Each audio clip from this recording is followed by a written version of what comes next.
Hi, good evening. I'd like to invite all of you to our quarterly conference here.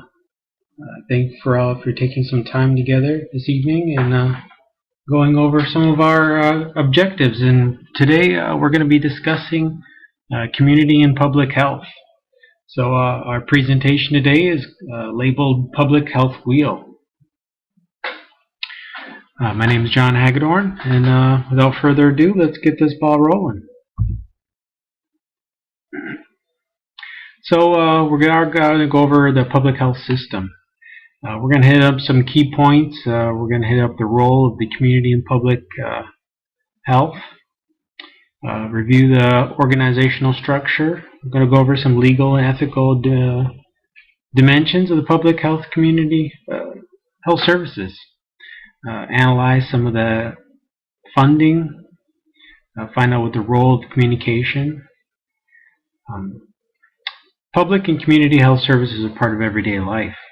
Many people take this service for granted. People usually mention that they feel they aren't adequately treated and have a better way of doing business.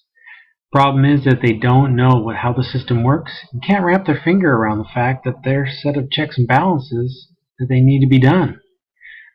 This system is created concisely over time and is really a thing of beauty once you be able to understand this as a whole. So we're going to describe some of the public health organization structure and give you a better understanding of how this works. Public health system is quite diverse. There are government-run programs within each within the branch of the Secretary of Health and Human Resources, which consists of 11 operating divisions. You'll probably know the higher-end ones. More common ones are the Center of Disease Control, Food and Drug Administration, and the National Institute of Health. All these work together to provide health-related issues that are ran by the government to make our healthcare system run smoothly. Also, there's the United States Environmental Protection Agency, which works with the public health system to create patient and provider safety. They also work with keeping the environment safe by giving out guidance for disposal and pollution control. There's also Institute of Health, which is one of the non-government advisories. Their main focus is kind of giving the government the educational background. And finally is the World Health Organization. They work with via the United Nations, and they are kind of our world assistants to see what else is going on around the world as far as health-related issues, and we converse with them.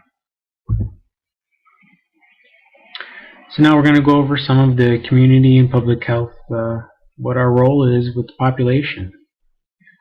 I think Mr. Winslow from Yale University, one of the founders of Yale, put it best when trying to paraphrase what public health is.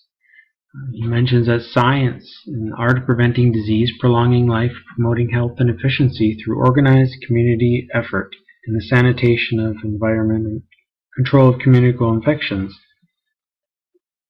The education and individual of personal hygiene, the organization of medical and nursing services for diagnosis and preventive treatment of disease, and for the development of social machinery to ensure everyone a standard and living adequate for maintenance of health. So organizing these benefits as enable every citizen to realize their birthright in health and longevity.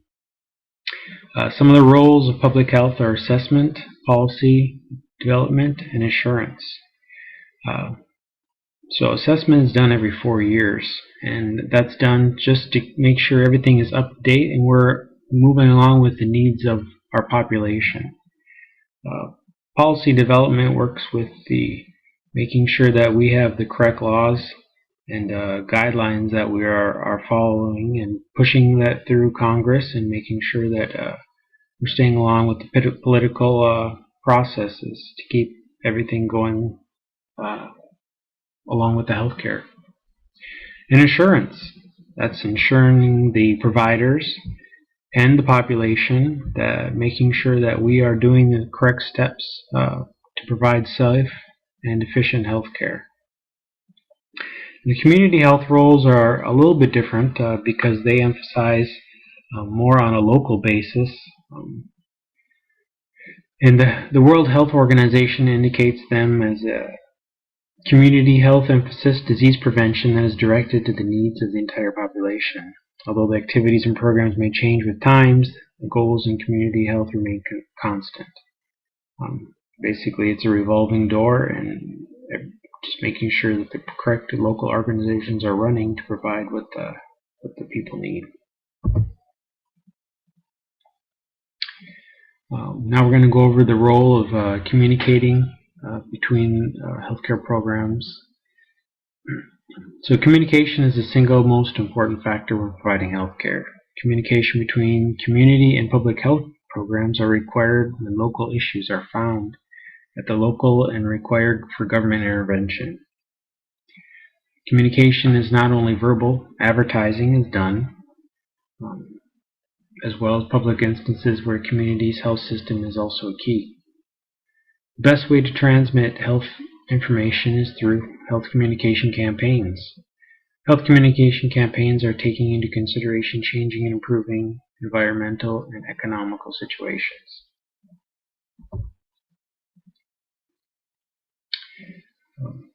Analyzing the public and community health services. Public services is predominantly budgeted through the government that is passed annually. There is much deliberation on how the amounts is figured, but depending on what is on the hot plate going on in government, those budgets are pushed back and forth, increased and decreased, depending on what we're trying to focus on and what direction we're trying to go. With respect to the funding of healthcare programs, Congress passed the Social Security Act of 1935, one that provisions of the Act was inclusion of funding for grants in states for public health services. Now the community is a little bit different. Most of that is not funded through the government. Most of this is funded through private investors or through grants. And the grants can be governmentally funded, but it's not allocated towards them. They need to request that funding. And that's usually because they're nonprofit and they have a majority of them are volunteers.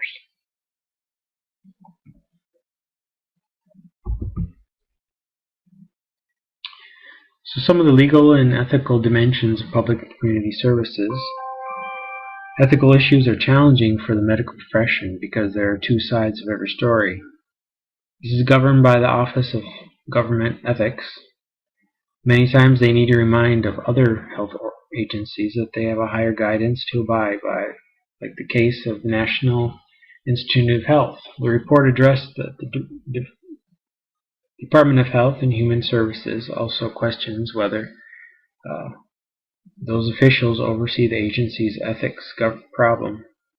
Given that their spotty record, they intervene solely in government-ran agencies, as though there's no cause in community health service problems. The legal jurisdiction can fall within the similar lines of ethical dilemmas, but there's more planning and laws that are created to back up these legal problems. While the Patient Privacy and Affordable Care Act are just a few to name, have established some guidelines, there are still cases that slip between the cracks.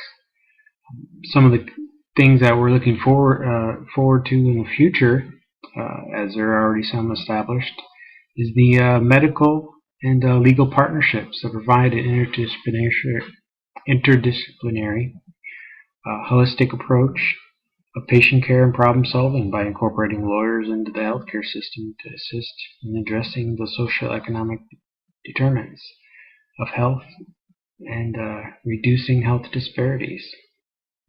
These partnerships may assist with resolving some of the problems that arise with medical costs, but medical costs will increase with this. And I couldn't do this presentation with some some of these great resources here to help me complete this presentation.